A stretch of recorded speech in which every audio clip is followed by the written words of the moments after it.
Assalamualaikum warahmatullahi wabarakatuh. Kembali lagi di channel Berita Mistis. Untuk kisah kali ini saya akan membawakan sebuah cerita pendakian dari tulisannya Doni Permana. Dan untuk kisah yang akan saya bagikan kali ini, sebuah kisah yang berjudul Nenek Penunggu Gunung Gede. Dan sebelum kita lanjut ke ceritanya, tekan dulu tombol like video ini dan jangan lupa tekan juga tombol subscribe channel ini. Nyalakan juga lonceng notifikasinya agar tidak ketinggalan cerita-cerita lainnya dari channel ini. Dan buat teman-teman yang pengen membaca langsung ceritanya, nanti silahkan saja kunjungi linknya yang nanti akan saya sertakan di kolom deskripsi. Dan seperti apa untuk kisah kali ini, langsung saja kita masuk ke ceritanya.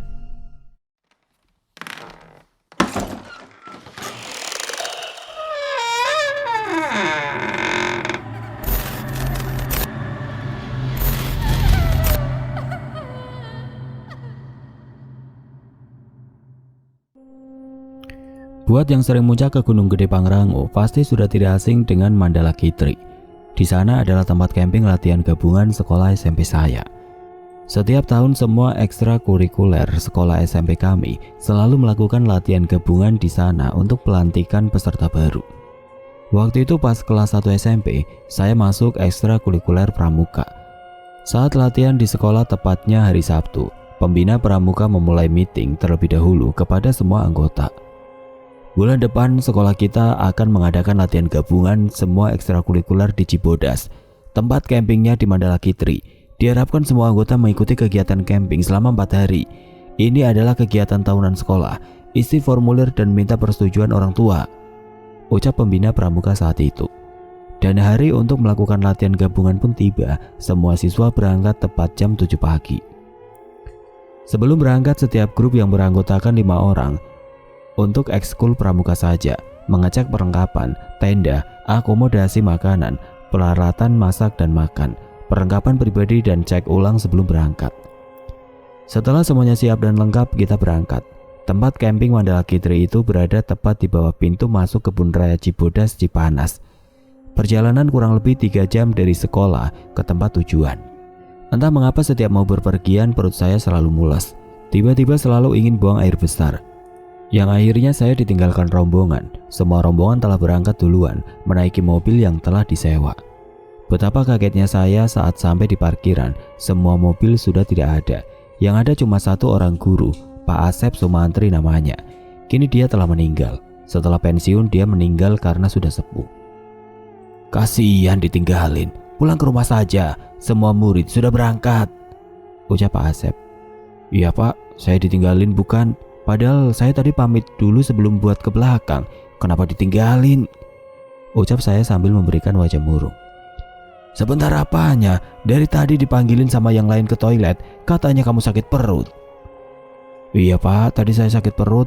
Entah mengapa setiap mau berpergian jauh, perut saya tiba-tiba mules. Sekarang mau gimana lagi? Toh rombongan sudah pada pergi. Padahal saya pengen sekali ikut Pak. Ya sudah, saya pulang ke rumah saja, ucapku lesu sambil menundukkan kepala. Tidak terasa air mata jatuh di mataku sambil meninggalkan Pak Asep dan berjalan keluar gerbang sekolah. Di saat saya menunggu angkutan umum untuk pulang keluar gerbang untuk pulang, suara klakson motor Vespa antik, ada perahunya juga di sampingnya. Yang ternyata yang membawa motor Vespa itu Bapak Asep. Kenapa itu bibir monyong saja? Kamu nangis ya? Itu matamu berkaca-kaca, ledek Pak Asep. Enggak Pak, ucapku sambil mengusap wajah, takut ada air mata di pipiku. Ayo naik, kita berangkat pakai helikopter kesayangan Bapak. Sengaja Bapak nyuruh rombongan berangkat duluan, biar kamu bareng Bapak berangkatnya. Gak ada teman juga, Bapak di perjalanan. Beneran Pak? Ucapku sumringah. Ayo cepetan naik, atau mau beneran ditinggalin? Saya pun langsung menaiki motor Vespa Pak Asep. Saya duduk di perahunya. Motor Vespa sangat cantik berwarna biru muda. Ada perahunya juga lagi. Pas saya duduk, tiba-tiba perut saya mules lagi. Pak, perut saya mules lagi. Tahan saja sampai nyampe tempat camping. Itu perasaan kamu saja. Mau nyampe jam berapa kalau ke toilet terus? Ucap Pak Asep menjalankan motornya, tidak menghiraukan saya ingin ke toilet. Ada perasaan yang beda saat menaiki motor Pak Asep yang bikin saya terkesan. Setiap pengguna jalan memberikan jempol kepada kita. Don, kasih jempol balik untuk membalas salam dari mereka. Motor Vespa itu motor sejuta saudara. Oh, gitu ya Pak. Oke deh. Sepanjang perjalanan banyak sekali pengendara motor yang memberikan jempol dan lambaian tangan kepada kita berdua. Singkat cerita, kurang lebih 3 jam perjalanan, kita sampai di Mandala Kitri yang ternyata tenda sudah berdiri. Ekstrakurikuler pramuka kebagian di tengah-tengah taman. Tepat di bawah pohon randu dan di belakang tenda adalah kebun arben yang dipagar oleh pepohonan. Saat saya tiba di tenda, semua senior raut wajahnya seperti harimau yang mau menerkam mangsa. Kamu datang terlambat, push up 20 kali dan squat jam 30 kali. Yang lain, gotong royong bikin tenda, kamu enak banget datang sudah beres. Setelah beres push up, ambil air 4 ember buat masak dan persediaan. Saat itu Kojek menertawakan saya. Kasian. Kojek adalah teman saya sejak kecil di rumah dan kita masuk eskul pramuka. Tapi kita beda kelas saat masuk SMP. Kenapa kamu ketawa? Ikut push up juga dan bantuin Doni ambil air. Makan tuh kena hukuman juga, gerutuku dalam hati. Setelah beres menerima hukuman dan mengambil air, kita berdua bergabung bersama anggota lainnya karena mau diberitahu semua acara yang akan diberikan oleh senior saat melakukan pelatihan. Saat diberitahu semuanya oleh pembina, saya baru sadar ini bukan pelatihan, tapi pelantikan senior kepada junior. 2 hari ini kalian akan mendapatkan pelantikan dari senior. Hari ketiga kalian semua akan jalan-jalan ke Curug Ciberem. Hari terakhir penutupan sekaligus pulang sore harinya. Anggota tiap grup berjumlah 5 orang dan jumlah siswa yang mengikuti ekstrakurikuler pramuka ada 30 orang. Berarti totalnya ada 6 grup yang akan dilantik. Saya masih ingat, senior memberikan peta, ada 6 pos yang harus kita datangi, namun tidak memberitahu waktu kapan acara pelantikan itu dimulai. Tidak juga memberi bocoran setiap pos akan diberikan pelantikan seperti apa. Setelah diberitahu semua acara dari hari pertama sampai selesai camping, kita semua dibubarkan, kembali ke tenda masing-masing. Untuk 4 teman lainnya, anggota grup saya lupa namanya, dan saya juga berbeda grup dengan Kojek. Perasaan saya kok tidak enak ya, sepertinya kita akan dimos seperti kita pas pertama masuk ke sekolahan. Dilihat dari ekspresi para senior yang seperti orang yang sangat benci kepada kita, seperti akan diadakan ritual balas dendam ya, ucapku kepada 4 teman lainnya di dalam tenda. Iya, sepertinya ntar malam kita akan dikerjain habis-habisan oleh senior dah. Aku diberitahu kakakku kalau Latgab itu bukan ajang liburan, tapi ajang pembalasan, ucap Aji. Sebut saja Aji namanya. Hari pertama kita tidak memasak nasi, karena setiap siswa membawa bekal nasi dari rumah. Malam pun tiba. Ritual api unggun adalah hal yang wajib diadakan saat berkemah saat malam hari. Tepat jam 9 malam kita semua disuruh masuk oleh para senior. Kalian semua masuk tenda langsung tidur. Kalau tidak tidur, kalian akan terima sendiri akibatnya. Tidak ada pertanyaan dari kita. Semua siswa langsung masuk tenda dan berusaha tidur. Tepat jam 12 malam kita semua dibangunkan oleh senior. Saya beri waktu 10 menit. Keluar tenda harus sudah memakai seragam pramuka lengkap dan tidak boleh memakai jaket. Kalau tidak bangun dan memakai seragam lengkap, kalian akan menerima hukuman, ucap senior dari luar tenda. Bayangkan sendiri betapa kedinginannya kami. Udara malam di Cibodas begitu dingin sekali. Semua bangun dan berkumpul dengan seragam lengkap dan tidak ada yang menerima hukuman. Grup saya kebagian pertama untuk dilantik di pos ke-1. Pos pertama ada di dekat pasar, bawah kebun Cibodas. Di pos pertama kita dites baris berbaris dan lulus dengan sempurna karena sudah menjadi hal dasar saat pelatihan di sekolah. Dan kita pun melanjutkan perjalanan di malam hari ke pos kedua untuk mendapatkan pelantikan lanjutan. Syarat ke pos kedua adalah harus membawa tongkat yang diberikan senior di pos pertama. Saat di perjalanan ke pos kedua, di depan ruko yang tutup, ada sesuatu berwarna putih. Setelah mendekati ke ruko itu, hal yang sudah sering kita lihat di film horor, ada satu sosok pocong berdiri. Otomatis dong, kita semua berlari sambil berteriak, "Tolong, ada pocong!" Dan akhirnya setelah perjuangan berlari sangat kencang, tidak terasa kita cepat sampai ke pos kedua. Tempatnya berada di dekat sungai. Lupa saya tempatnya di sebelah mana. "Kak, tadi di sana ada pocong," ucap salah satu dari kita kepada senior. "Pocong matamu, Gak ada yang namanya pocong. Kalian semua halusinasi. Bukannya baca doa malah berlari. Kalian bisa celaka oleh diri kalian sendiri, ucap senior sinis. Mana bukti kalian telah lulus di pos pertama? Ini kak, ucap salah satu dari kita memberikan tongkat dari pos pertama. Oke, sekarang kalian lepas sepatu. Di pos 2 adalah pelantikan pemahaman keagamaan. Kalian semua praktek wudhu di sungai. Sekarang, kalau ada yang tidak bisa bacaan doa wudhu, kalian akan mendapatkan hukuman. Kita semua menurut membuka sepatu dan praktek wudhu di sungai. Saya dan 3 teman lainnya bisa, namun ada 1 orang yang tidak lancar bacaan doa wudhunya. Alhasil 1 orang yang salah, kita semua mendapat hukuman. Semua kepala kita disiram air terus-menerus oleh senior. Bayangkan sendiri, disiram air malam hari dengan udara yang begitu dingin. Kalian semua tidak akan lulus kalau teman kalian belum bisa bacaan wudhunya. Kita berempat pun jadi guru dadakan, supaya teman kita harus hafal sekarang juga dengan perjuangan dan antusias yang tinggi untuk mengikuti pelantikan. Akhirnya dia bisa hafal bacaan wudhunya, dan kita pun diberikan tongkat lagi untuk tanda kita sudah lulus di pos kedua. Dengan syarat sepanjang perjalanan ke pos 3 harus sambil bernyanyi. Kalau tidak sambil bernyanyi kalian tidak akan lulus, karena ada panitia yang memantau dari kejauhan. Mau tidak mau kita berjalan ke pos 3 sambil bernyanyi. Tidak terduga di pengunjung lagu, pas kata salam pramuka, ada yang menjawab. Salam. Terdengar suara perempuan yang menjawabnya. Sontak kita berlari kembali karena kita semua mendengar dengan jelas ucapan salam tersebut. Hantu lagi, tolong! Teriak kita semua sambil berlari. Kita semua berhenti di pertigaan menuju pos 3. Di sana ada senior yang memberi petunjuk jalan. Pos 3 ada di dekat kolam air.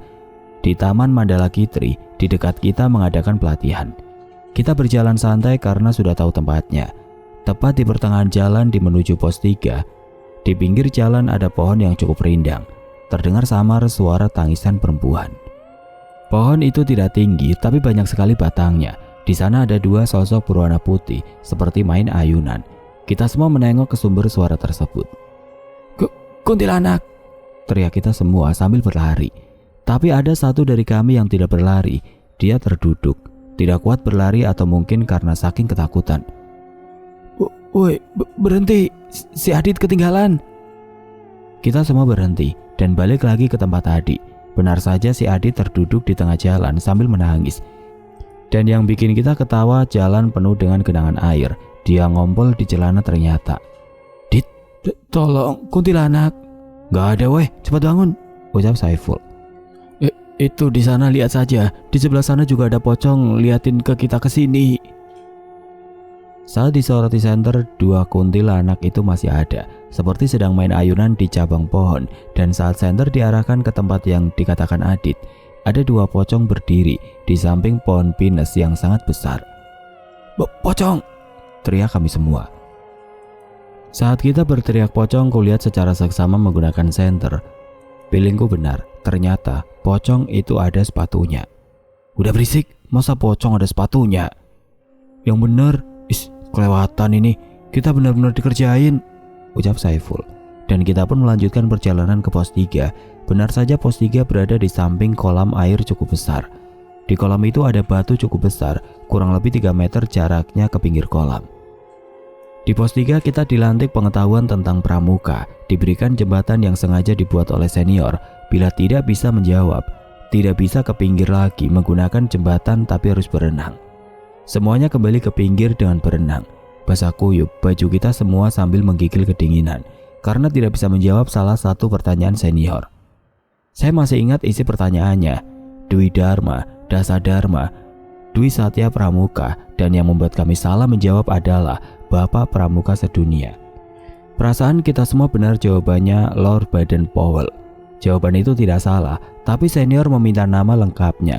Tapi kita semua tidak bisa menjawabnya, membuat kami harus berenang di malam hari. Tapi kita tetap lulus walau terpaksa. Itu ucapan senior masih sangat jelas kudengar sampai saat ini. Singkat cerita, pos 4 juga lulus. Pemahaman Morse dan pos 5 juga lulus di tes bernyanyi. Dan kita pun disuruh pulang ke tenda buat istirahat. Esok paginya juga sama kita dilantik habis-habisan lagi. Tapi saya lupa kita dilantik apa lagi dan kerjain apa saja oleh mereka. Sebelum tidur di hari kedua, pembina memberitahu kita semua, besok pagi sekali kalian akan jalan ke Curug Ciberem. Istirahat cepat, jangan ada yang bergadang, karena tempat yang dituju sangat jauh. Bawa bekal makanan dan air putih, bawa juga baju ganti jika kalian ingin berenang di sana, ucap pembina pramuka di malam kedua. Semua langsung masuk tenda masing-masing. Sebelum tidur saya nyamperin tendanya Kojek. Jack, antar ke masjid yuk, saya belum sholat isya, ucapku di depan tenda Kojek. Ayo, saya juga belum sholat.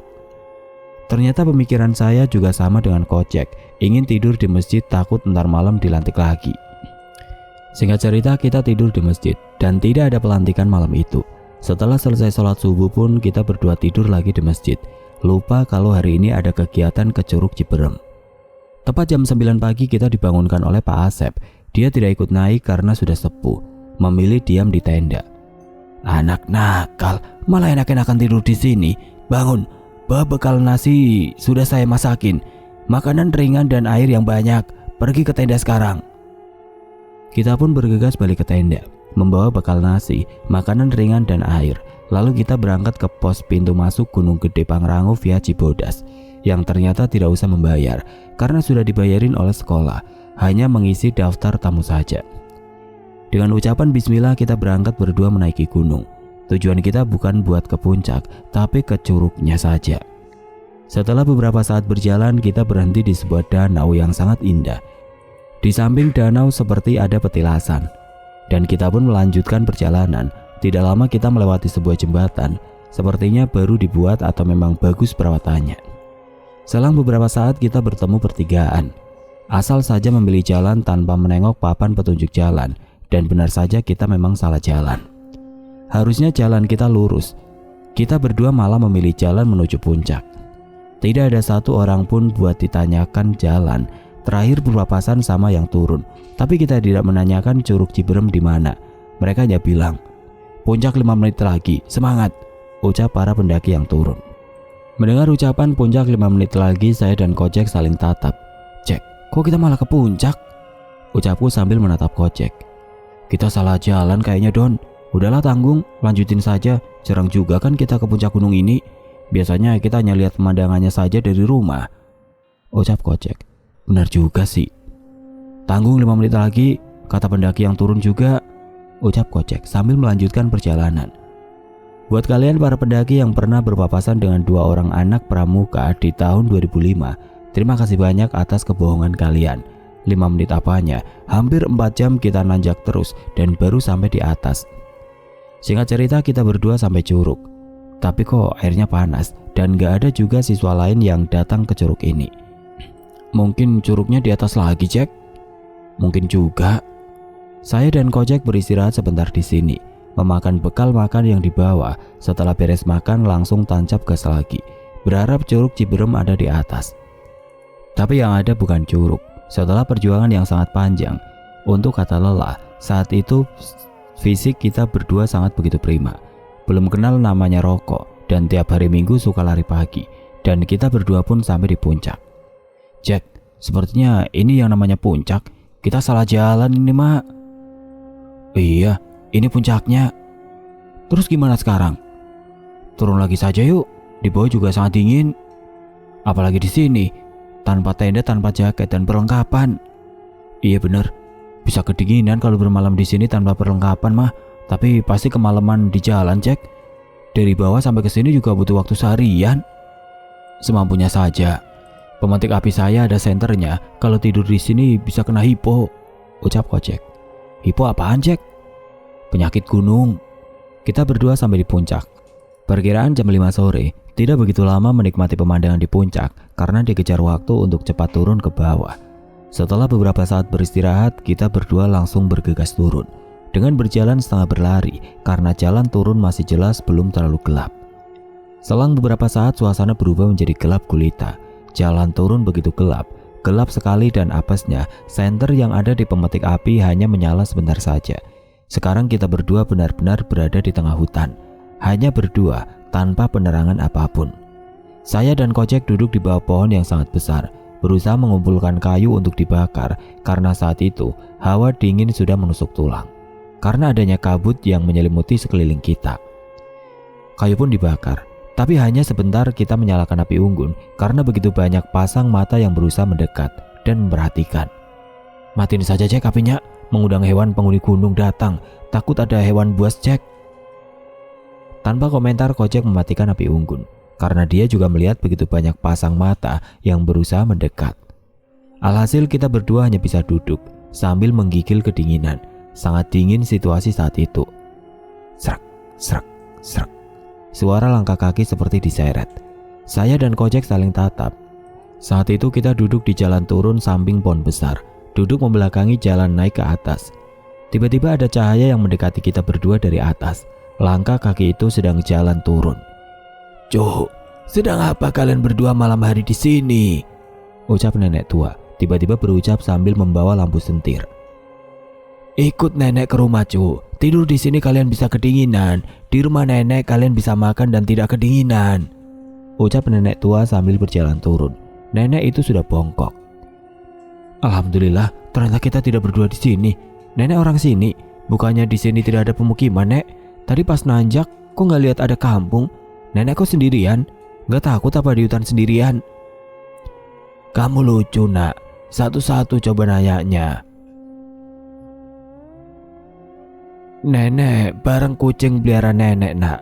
Tuh dia di belakang," ucap nenek tua. Langsung kita berdua melihat ke belakang. "Buset ya, ini mah kucing besar, Nek." "Kamu lihat, Cu," ucap nenek tua. Saya menganggukkan kepala. "Kucing besar? Mana, Don? Saya tidak melihat apa-apa." "Tidak semua orang bisa melihatnya, Nak." Kucing besar itu dua sosok harimau bertubuh besar, tapi anehnya Kojek tidak bisa melihatnya. "Ayo kita ke rumah nenek, jangan tidur di sini." "Sini Nek, saya bawa lampu sentirnya," ucap Kojek. Sedangkan saya menuntun nenek tua berjalan turun, takut dia terjatuh. "Makasih Nak, udah mau memapah nenek yang sudah tua renta. Nenek tadi habis bawain makan buat si kakek di kebun sebelah sana. Kakek tidur di kubu kecil untuk menunggui kebun buah konyal karena sebentar lagi mau dipanen. Kalau tidak dijaga, penduduk kaki gunung suka pada ngambil, jarang permisi, apalagi dibayar, Nak." Jelas nenek tua sambil berjalan turun. Hanya beberapa menit berjalan turun, tiba-tiba ada sebuah pertigaan jalan. Anehnya, jalan setapak sebelah kiri jadi ada sebuah gapura kecil yang terbuat dari buah batang bambu dan tempatnya sangat landai. Datar seperti bukan di atas gunung. "Belok kiri, Nak. Masuk ke dalam gapura. Gubuk kecil nenek tidak jauh dari gapura." "Kok jadi ada tempat datar sama pertigaan jalan, Nek? Ada gapuranya juga. Tadi pas muncak saya tidak melihat pertigaan ini. Jangan-jangan nenek ini hantu ya?" "Nenek belum jadi hantu, Nak. Tapi tidak semua orang yang naik gunung bisa bertemu nenek." "Kalau dua kucing yang dilihat Doni peliharaan nenek itu hantu bukan? Kok saya tidak melihatnya?" "Itu juga bukan hantu. Kamu kalau lihat bisa celaka, Nak. Karena bisa lari kencang tanpa arah." "Tapi saya pengen lihat, Nek." "Udah berisik, Jack. Bawel banget bibirmu." Kojek pun berhenti bertanya, dan memang benar, jarak 15 meter dari gapura, samar terlihat lampu sentir menyala di depan rumah, dan kita bertiga pun melanjutkan perjalanan. Singkat cerita, sampailah di depan rumah nenek tua. Saya pun melepaskan tangan, tidak lagi memapa nenek tersebut. "Sampurasun," ucap nenek tua sambil membuka pintu. "Emang di rumah ada orangnya, Nek? Bukannya nenek bilang hanya berdua sama kakek?" "Ucapan salam itu hal yang wajar, Nak. Bukan hanya manusia yang hidup di dunia ini, Nak. Tapi kamu bilang hantu ke nenek kan? Kali saja di dalam rumah nenek ada hantunya," ucap nenek tua itu. "Jack, bibirmu itu loh, bawel banget." Kojek cengengesan sambil garuk kepala. "Ayo masuk, Nak," ucap nenek setelah membuka pintu. Rumah dari kayu dan dinding yang dianyam dari bambu, tapi lantainya beralaskan tanah, ciri khas rumah pedesaan tempo dulu. "Sampurasun," ucapku sebelum masuk ke dalam rumah. "Rampes," ucap nenek tua yang sudah berada di dalam rumah. Saat itu Kojek tidak memberi salam sebelum masuk ke dalam rumah. Tiba-tiba perut Kojek merasakan sakit yang luar biasa. "Aduh, perut saya kenapa sakit begini? Terasa ada yang mencengkeram perutku," ucap Kojek memegang perutnya sambil meringis sangat kesakitan. "Makanya, Nak, Kalau mau masuk ke rumah orang atau tempat baru, apalagi gunung, bilang salam dulu. Bukan hanya di rumah nenek, tapi di gunung ini juga ada penjaganya. Sudah, lepaskan, ini tamu saya, ucap nenek tua. Tapi entah bicara dengan siapa, karena saat itu hanya ada kita bertiga. Setelah nenek itu berucap, perut Kojek langsung sembuh, tidak merasa kesakitan lagi. Silahkan duduk, nak. Gini rumah nenek mah, jelek kan? Nenek ngambil air dulu dan makanan ya. Nenek pun pergi meninggalkan ruang tamu menuju dapur, dan tidak lama balik lagi membawa 2 gelas air teh hangat. Gelasnya pun benar-benar klasik, seperti gelas di rumah buyutku, dan balik lagi ke dapur terus balik lagi bawa makanan. Jangan dulu diminum, mau sakit lagi tuh perut, belum disuruh Jack, ucapku karena saat nenek balik ke dapur, Kojek mau meminum airnya. Ini nak, dimakan dan diminum, nenek hanya punya ini, maaf tidak punya nasi, ucap nenek mempersilahkan makan dan minum. Air teh hangat, kukusan umbi-umbian ganyol, semacam talas dan gula merah, begitu sangat nikmat sekali saat memakannya. Terima kasih nek, sudah mau membawa kita berdua ke rumah nenek dan kasih makan juga. Maaf jadi ngerepotin. Sebenarnya semua percakapan di sini memakai bahasa Sunda. Saya ganti jadi bahasa Indonesia. Kakak, suara burung gagak. Kok ada burung gagak ya? Bukannya burung pertanda. Setelah terdengar suara burung gagak, tiba-tiba suara petir menggelegar sangat kencang sekali. Terus turun hujan yang sangat deras disertai angin kencang. Seketika ucapan syukur terucap dari mulut kita berdua saat mendengar suara air hujan yang jatuh ke atas genteng rumah. Bukan dari genteng sih, tapi terbuat dari ijuk atap rumahnya. Alhamdulillah. Ucapan syukur terucap hampir berbarengan dan kita berdua saling tatap memikirkan hal yang sama. Nek, nenek adalah perempuan terindah yang Tuhan berikan di waktu yang tepat oleh Tuhan. Coba kalau kita tidak bertemu nenek, bisa mati kedinginan kita berdua. Tapi bener kan, nenek bukan hantu gunung? Ucap Kojek. Jack, kamu ini bilang terima kasih saja bisa dong. Gak usah dilebihin ngomongnya, ucapku sambil mencubit paha Kojek karena kita duduk bersampingan. Panjang nak kalau nenek ceritain. Anggap saja nenek hantu yang baik. Tapi saat ini nenek belum menjadi hantu karena ada sebuah perjanjian pada waktu itu ketika datangnya seorang pemuda dari Banten datang ke kerajaan. Padahal saat itu kerajaan beserta penduduknya telah disamarkan karena sebelum beliau datang ke sini, para petinggi kerajaan sudah mengetahui dengan kesaktiannya akan kedatangan beliau. Buat manusia biasa, maka tidak akan bisa melihat adanya kerajaan. Namun beliau mempunyai kesaktian yang luar biasa. Negeri yang telah dihilangkan dengan ilmu bisa dilihat oleh beliau. Semua penghuni kerajaan beserta kerajaan tidak bisa dilihat dengan mata biasa. Bahkan yang punya kemampuan melihat dunia gaib pun hanya sedikit orang yang bisa melihatnya. Nenek adalah sisa peradaban masa lalu dan masih banyak penduduk yang tersebar luas di pelosok Pulau Jawa, khususnya Jawa Barat. Kebanyakan penduduk masa lalu berada di gunung-gunung, jelas sang nenek. Tapi saya penduduk asli Jawa Barat, Nek. Kok gak ikut menghilang? Ucap Kojek polos. Jack, apaan sih? Hanya sedikit penduduk yang ikut menghilang. Kebanyakan para penggawa kerajaan, petinggi kerajaan, tentara kerajaan, dan para abdi dalam, nak. Terus nenek jadi bagian apa di kerajaan? Jack, kamu sudah kelewatan ya? Maafin teman saya ya, Nek. Ucapannya tidak bisa dijaga. Iya, Cuk, nenek paham. Sekarang kalian tidur, kamar depan kosong. Nenek mau istirahat dulu. Ucap nenek ninggalin kita berdua masuk ke kamar satu lagi. Mohon maaf, Nek, toiletnya di sebelah mana ya? Mau ikutan ke air sama mau sholat, Nek. Ucapku sebelum nenek itu masuk kamar. Tidak diberi jawaban, hanya petunjuk tangan ke arah dapur dan anggukan kepala. Singkat cerita, setelah beres sholat, kita berdua pun tidur di kamar yang ditunjuk si nenek dan terbangun di waktu subuh. Saya dan Kojek bangun untuk sholat subuh. Tapi saat mau ke toilet, ternyata si nenek sudah bangun, sedang memasak air di tungku tahu, sambil mendekatkan tangannya ke perapian. Gimana tidurnya, nak? Kalian berdua anak baik, sangat taat agama. Tidak dibangunkan tapi bangun sendiri. Selalu patuhlah sama semua perintah Tuhan sampai nyawa meninggalkan ragamu, nak. Iya Nek, akan saya bawa terus ucapan nenek. Terus kita berdua sholat subuh bergiliran di kamar, tidak sholat berjamaah. Setelah beres sholat kita berdua keluar kamar.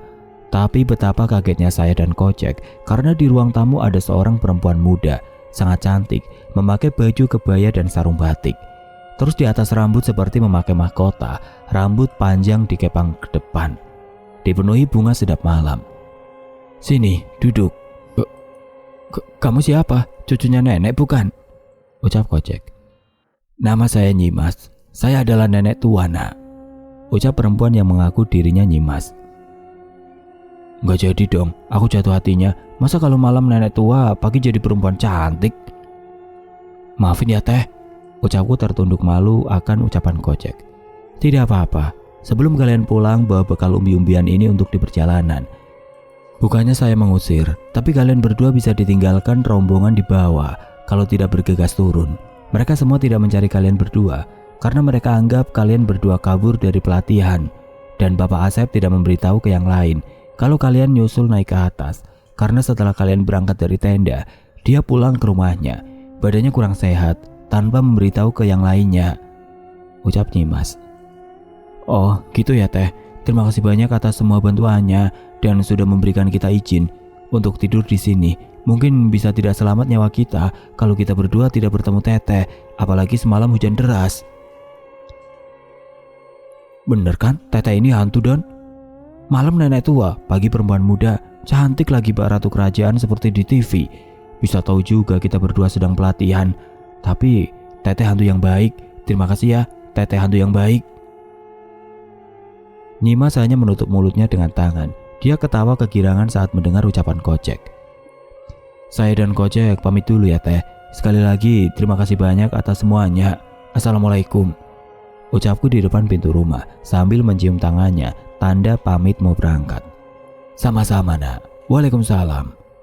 Dan kita berdua pun pulang, melanjutkan perjalanan turun. Jalannya masih sama. 15 meter dari rumah terlihat ada sebuah gapura terbuat dari 2 batang bambu.